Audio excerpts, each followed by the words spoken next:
Con 12 analistas para pimponear ideas acá en ADN Hoy, con Cristóbal Beloli, un hombre de la casa, conductor de la prueba de ADN por las tardes, junto a Gerson del Río y Carla Zunino, y estamos con nuestro habitual panelista también, Axel Callí, sociólogo. Bienvenidos los dos. Ambos amigos de la casa.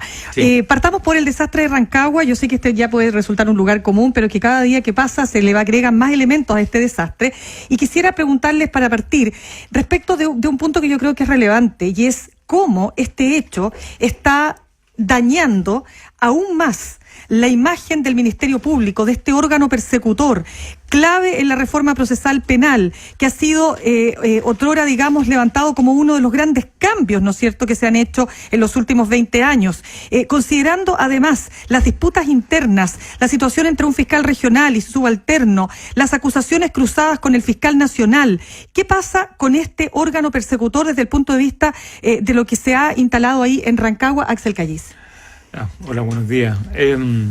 A ver, uno tiene, yo creo que una posibilidad de verlo como el desastre de Rancagua o un síntoma de una crisis, yo diría que como sistémica o de institucional general. Yo tiendo a pensar que esto es parte de una crisis generalizada, de un cierto, yo no voy a hablar de un modelo, pero una cierta forma de establecer lo público, de relacionarse con lo público. Yo creo que es una crisis del Estado y sus instituciones, porque no es solamente la crisis del Ministerio Público. Estamos hablando de la crisis de Carabineros, esto, bueno, lo hemos conversado antes, la crisis del Ejército, la crisis del Senado con estos nombramientos, la crisis de la Iglesia, o sea, aunque no es parte del Estado, pero es una crisis generalizada que tiende a mermar la fe pública de las personas sobre sus instituciones.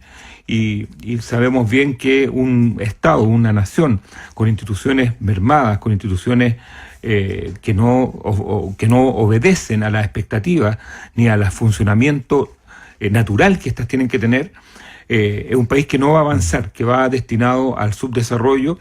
Y yo me gustaría verlo de esa forma, porque uno durante la semana esto lo tiende a ver en el desastre de Rancagua y la pelea entre los fiscales, claro. Porque yo la verdad es que para seguir el tema de los fiscales me hice un mapa, claro.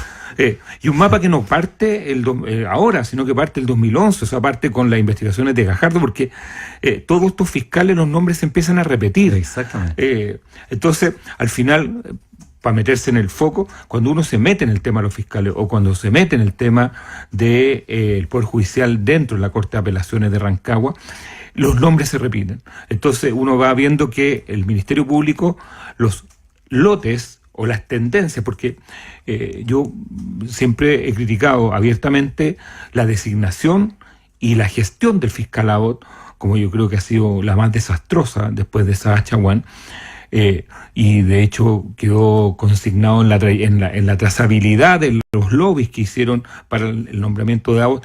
Entonces uno ve que está Gajardo fuera, el ex fiscal Gajardo, está Norambuena.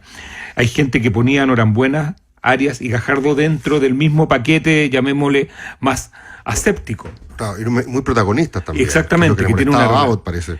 Claro, y que tenía una relación con la prensa, y por otra parte uno veía al fiscal Ayala, investigador de Arias, como un hombre del poder, que tenía primero una relación con Peñilillo, ex ministro de Interior. Entonces, yo no quiero entrar en los detalles, que lo sacan y se va a Antofagasta y que lo reemplaza la mano, como diríamos en términos de Game of Thrones, del fiscal Abbott, que es fiscal Guerra, que es como al cual el fiscal Abbott le empieza a hacer la carrera de la sucesión. Entonces, ¿y por qué es conocido el fiscal Guerra? Por los sobreseimientos de todos los procesos y procedimientos que venían detrás con estos fiscales. Entonces, acá el Ministerio Público, la justicia en general, que es súper sensible para la opinión pública. Yo no me quiero extender, pero no sería raro que, así como en la última elección votaron 8 millones entre las dos elecciones, en la próxima elección municipal del próximo año votara muy poca gente, porque hay una crisis. Sí. Cristóbal, ¿tú lo ves así también? Y agrego al tiro la pregunta derivada. ¿Esta crisis se va resolviendo por la vía rutinaria de los mismos fiscales que se están investigando entre ellos?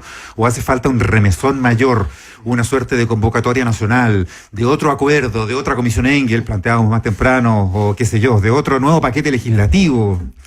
Sí, yo aquí voy a pecar de conservador y voy a decir que no tenemos todavía los elementos de juicio para diagnosticar la profundidad de esta crisis. La cobertura.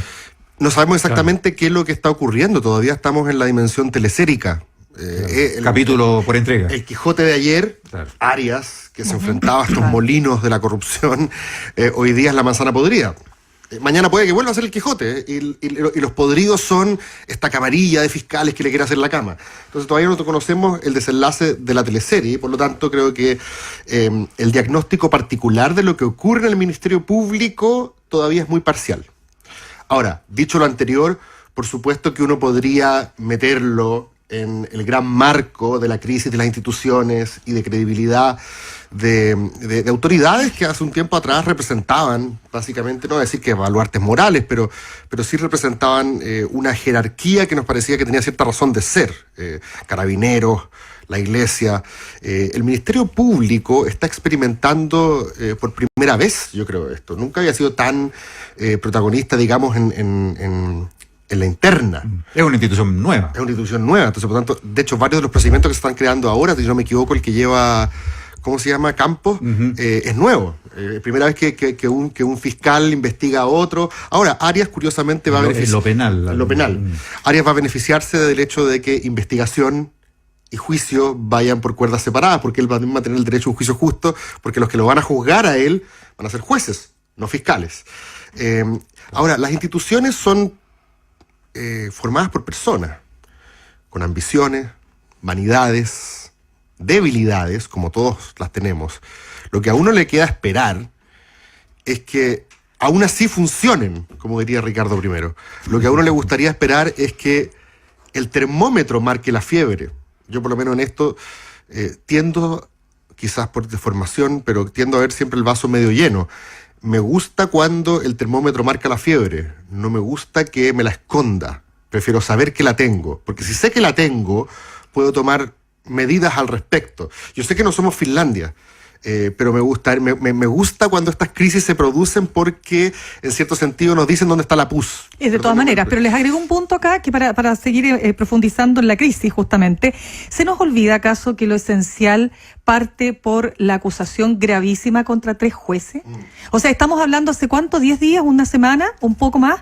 De la situación entre un fiscal y su subalterno, pero resulta que de fondo tenemos a por lo menos uno de los 3 jueces que está acusado de gravísimas, de configurarse y de poder probarse que efectivamente él cometió esos ilícitos. Es un punto que, más allá de lo que la sospecha pública pueda decir, no conocíamos del Poder Judicial.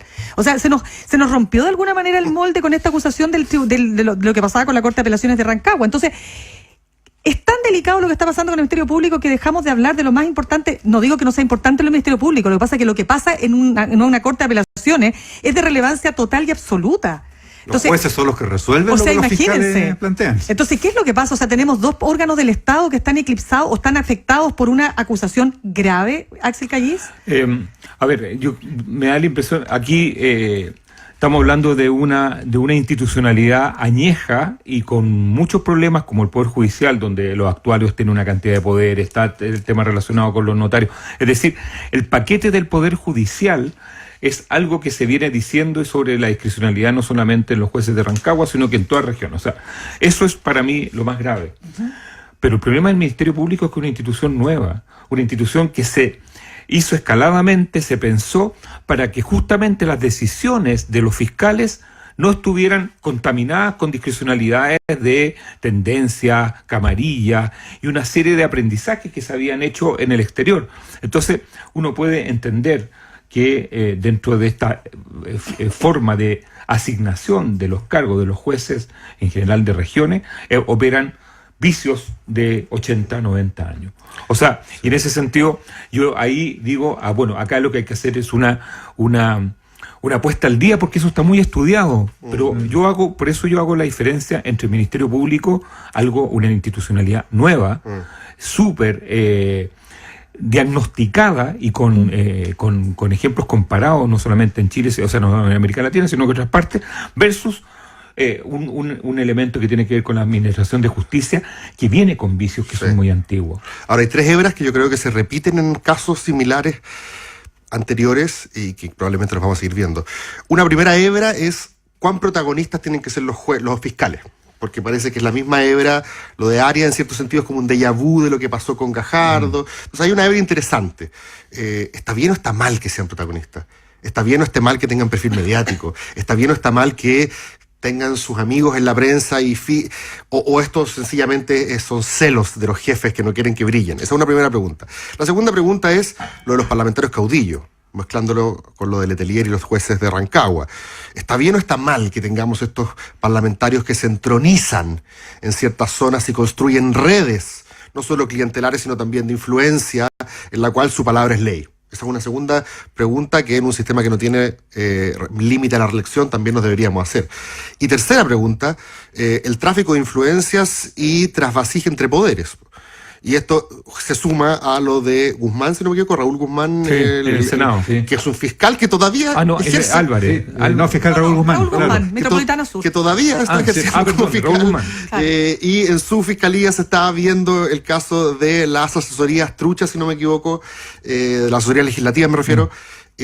Y pasa para acá y después se junta el fiscal nacional con el senador. Ese trasvasije que hay ahí entre los poderes también es otro tema común, es otra hebra común que yo creo que no aparece solamente aquí. Son tres temas que uno también podría discutir dentro de esta... Bueno, pero ustedes dos están ahí dibujando varios campos de acción donde uno dice, bueno, estas cosas hay que normarlas, hay que legislarlas. El gobierno anunció esta semana un cambio en el sistema de nombramientos, de evaluación en el ejercicio y después de control y eventualmente de destitución de jueces y fiscales. Sí. Venimos hablando hace tiempo de los notarios, los conservadores. Tú planteas, Cristóbal, lo de la reelección de los parlamentarios. Yo planteo un ¿No es el punto- momento de entrar a esa reforma? Sí, a mí lo que dice Cristóbal me hace mucho sentido cuando, como él le llama diplomáticamente trasvasije a esta ¿Cómo lo llamarías melange, tú? a esta mezcla. ¿Cómo lo llamarías tú? O sea, esto es decadencia cuando los poderes que supuestamente tienen que correr por cuerdas separadas se empiezan a mezclar. Es melange y en una de esas también es menage. Claro. A mí lo que más me preocupa de todo esto es que cuando está debilitado el sistema judicial político, y vamos a decir que tiene que ver esto con lo otro. Caldo de cultivo para la corrupción. No, peor, el ¿Peor? narcotráfico. Es decir, cuando cuando empieza el debilitamiento de la institución a nivel local, lo primero que se instala es el vínculo con el narcotráfico. Y lo que hemos visto, no solamente en términos de ficción o en las series, sino que en lo que ha sucedido en México, lo Pero que por sucedió en supuesto. Colombia, lo que ha sucedido en Centroamérica, lo que sucedió en el resto de los países sudamericanos, es que cuando la corrupción detecta la debilidad institucional, O sea, el narcotráfico, cuando el narcotráfico detecta, detecta, claro. ahí se va todo al tacho de la basura. Es verdad lo que tú decir, dices. ahí ya no hay vuelta atrás. Entonces, todavía estamos a tiempo de mirar esto, no solamente con el ánimo de mejorar la institucionalidad y devolver la confianza a las personas, sino que también desde el punto de vista del autocuidado que tiene que tener el Estado de Chile con respecto a una amenaza que de verdad ataca de muerte a los países. Igual las culturas organizacionales internas son tan jodidas de penetrar y de movilizar cambios en ellas. Tú dices, ¿por qué no habrá llegado la hora de picar ahí? Sí, claro, bueno, y también uno podría decir que llegó la hora de transformar esta autonomía que tiene Carabineros, lo de límite a la reelección, usted No, tiene es una mejor cosa- memoria que yo, pero esto se discute desde el 92, yo creo, o sea, y todos dicen, no, sí sale, pero nadie legisla contra su propia estabilidad laboral. Hay 7, Nadie va a ir contra sus propios beneficios, y en este caso todavía estamos recién por descubrir cuál es la cultura organizacional del Ministerio Público, que se está forjando, porque como decíamos, una institución nueva. Entonces, entrar a picar aquí, muchas veces también estas instituciones son celosas de su autonomía. No, si tú no sabes cómo funciona esto, déjanos a nosotros. Cuando la Comisión Engel metió mano en el sistema de financiamiento de las campañas, ¿cómo lo recibieron los partidos y los parlamentarios en ejercicio? Oye, esto pasa por invitar académicos que se meten a picar en un mundo que no Recordamos muy bien conocen. eso. Entonces, aquí va a pasar lo mismo. Si nos metemos con Carabineros, si nos metemos con el Ministerio Público, si nos metemos con el Poder Judicial, hacemos comisiones para entrar a picar, no nos sorprendamos de que encontremos resistencia en esos mundos, porque las culturas organizacionales se protegen a sí mismas. Bueno, y para cerrar, entonces, tú lo planteaste de alguna manera, Axel, ¿el rol de Abbott para ti ha sido malo? Es decir, ¿ha sido un liderazgo que no ha sido capaz de ordenar la propia casa? O sea, el historial de Abbott desde su nominación, de la forma, él no era el... Tú más bien vas a la falla de origen ahí. Claro. O sea, con ese fallo de origen como que no cabe esperar Él tuvo mucho. que hacer, él fue la persona de consenso de ese minuto del gobierno con la oposición para voy a decirlo en términos elegantes, manejar todo lo que venía, lo que se vino con respecto al tema del financiamiento. Administrar es más elegante. Administrar los casos de las platas políticas, Soquimich, esencialmente Penta, al principio que estuvo, acuérdense que Marcelo Ayala estuvo en Penta, y después pasa a Soquimich, y después se va a Antofagasta. O sea, todo esto son personas de confianza de Abbott. Y yo diría que el año pasado, cuando él da su cuenta y dice... hay que apurar las causas porque hay que ocupar la economía procesal, porque no vaya a ser cosa que saquemos parlamentarios y modifiquemos la correlación de fuerza al interior del Parlamento. O sea, por favor, Piñera en este minuto se llevó a 9 parlamentarios a China y nadie dice absolutamente nada. Claro, con la pero él ha correlación de defendido fuerza. su punto diciendo que esto lo había dicho para efectos de proteger la República, Claro. al sistema republicano, como que las causas no se pueden extender eternamente. Pero ahí Como que la República está mejor defendida así que sacando de la y ahí es cuando, perdona Cristóbal, y ahí es cuando se configura lo que se llama la doctrina Abbott, que es la doctrina de la primera y segunda categoría en el tratamiento de los casos. ¿Y tú qué opinas ahí para cerrar? No sé si tengo una Cristóbal? opinión tan clara de si fue buena o mala idea nombrar a Abbott, pero lo que sí me parece evidente es lo que señala Axel respecto de Axel, respecto de que Abbott logra hacer un trato con el mundo político, y es un trato que tiene por objeto zafar, salir de la crisis. Sobreseer. Sí, tratar de hacer que todos... Ahora, la otra posibilidad, como siempre viendo ahora desde la otra perspectiva, es que quizás esos delitos no eran tan graves. Y desde el punto de vista de la legislación chilena, que es lo que teníamos hasta entonces, quizás no ameritaban las penas del infierno. Quizás también es una posibilidad, y que nosotros estemos tan enfervorizados con sed de justicia. No, justo no, así está en el Código Penal. Claro, no sé, lo que Pero pasó. en otros países se suicidan por... Sí, bueno. Sí, porque, Ya, pero para porque ustedes- las penas también son O objetivamente sea, más altas. sencillamente no tengo todos los elementos de juicio para saber si Abbott se equivocó. Lo que sí creo que es plausible sostener es que él hizo un trato con el mundo político para zafar de esto lo antes posible y dar vuelta a la página. Eso me parece que es más que los hechos están... Ahora no vamos a encontrar fiscales buenos y malos. Esto voy a seguir con mi analogía Game of Thrones. Estos son buenos y malos a la vez. O sea, los personajes no son todos puros y todos prístinos y todos malvados. O sea, Bueno, la vida es así, ¿no? Exacto. ¿No es así la vida? Y vamos a Y encontrar... no hay sistema perfecto en el mundo. Claro, Por lo demás, ahora- y de designación de fiscales o de... En Estados Unidos son ¿Sí o no? elegidos y es un desastre O sea, en muchos aspectos. como que el tráfico de influencia casi que es imposible que desaparezca del mundo, ¿no? Para designar. Y por esa justa razón es la que uno no puede confiar en la buena voluntad o la buena onda de las personas, sino que son los engranajes institucionales los que protegen normativas internas, exactamente claro. la Yo fe voy, de la a, yo voy a República. reivindicar el valor de la prensa más allá de todo lo que se diga 100%. respecto de este tipo de situaciones que ocurren, porque más allá de si son ilícitos o delitos, que la prensa releve lo que ha pasado, que se conozca un mail, que se conozca una reunión, que aparezca una fotografía que puede comprometer o no. A mí me parece que todo eso es parte importante de la transparencia Totalmente. que falta tanto en esta Absolutamente. discusión. Totalmente, ¿sí o no? pero a veces sin mediar, cuando eso no está mediado, el periodista, de la misma manera que el fiscal, también quiere ser estrella. O como dicen los árbitros, también quiere ser figura.